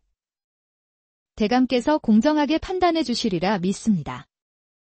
김판서는 즉시 옥분을 불러오라 명령했습니다. 그의 눈에서 분노의 불꽃이 일었지요. 옥분은 자신감 넘치는 표정으로 방에 들어섰습니다. 그러나 김판서의 차가운 눈빛과 책상 위에 놓인 장부들을 보자 그녀의 얼굴이 창백해졌지요. 옥분, 이것이 무엇인지 설명해 보시오. 대감마님, 이것은 모두 오해입니다. 윤마님이 저를 모함하려는 것이옵니다. 옥분은 눈을 크게 뜨고 윤마님을 향해 손가락을 겨누었습니다. 그녀의 목소리가 떨렸지요. 이것은 모두 조작된 것입니다. 윤마님이 저를 몰아내려고 꾸민 계략이에요. 장부에 찍힌 도장이 내 것이 아니더냐. 그리고 석돌이에게 매질을 가한 것도 내 명령이었다고 하인들이 실토했다. 옥분은 점차 기세가 꺾였습니다. 김판서의 날카로운 시선 앞에 그녀의 거짓말은 힘을 잃어갔지요. 그것은 제가 대감님의 재산을 지키기 위한 것이었습니다. 석돌이가 윤마님과 부적절한 관계를 맺고 있어서 김판서의 눈이 더욱 날카로워졌습니다. 네가 지금 무슨 말을 하는 것이냐? 저와 석돌이를 이간질하려 합니다. 옥분, 너는 이 저택에서 즉시 나가라. 네가 가져간 재산은 모두 반환하고 다시는 내 앞에 나타나지 말 거라. 내 행동은 용서할 수 없다. 석돌이는 윤마님이 전해준 소식을 듣고 안도의 한숨을 내쉬었습니다. 그의 누명이 벗겨진 것이지요. 석돌이, 이제 모든 것이 해결되었어. 대감께서 당신의 정직함과 충성심을 높이 평가하셨지. 직접 만나 감사의 말씀을 전하고 싶어 하셔. 윤씨, 정말 고마워. 하지만 제 결심은 변함이 없어. 당신의 명예를 위해 저는 떠나겠소. 윤마님의 눈에 슬픔이 어렸습니다. 그녀는 석돌이의 손을 꼭 잡았지요. 석돌이, 나의 마음도 변함이 없소.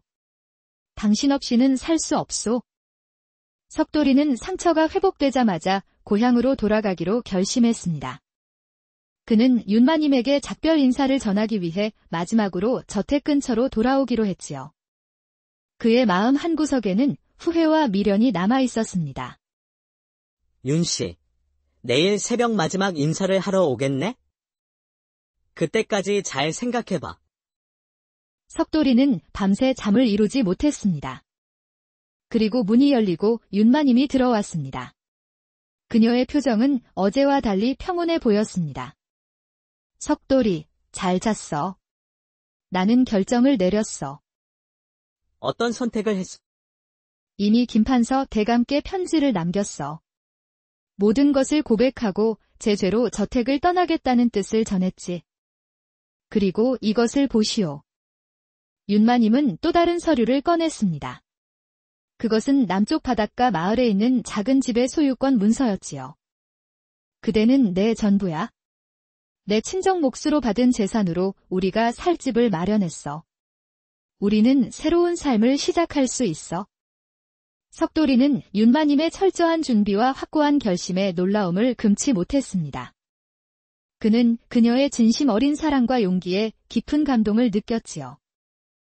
윤 씨, 당신의 사랑과 결심에 내가 더 이상 어찌 거역할 수 있겠소?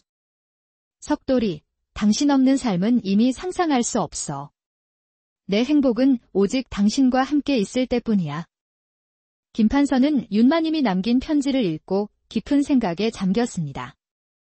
그의 표정은 복잡했지만 분노보다는 이해와 체념이 더 컸지요. 윤 씨가 진정한 사랑을 찾았다면 내가 어찌 그것을 막을 수 있겠는가? 김판서는 창밖을 바라보며 한숨을 내쉬었습니다.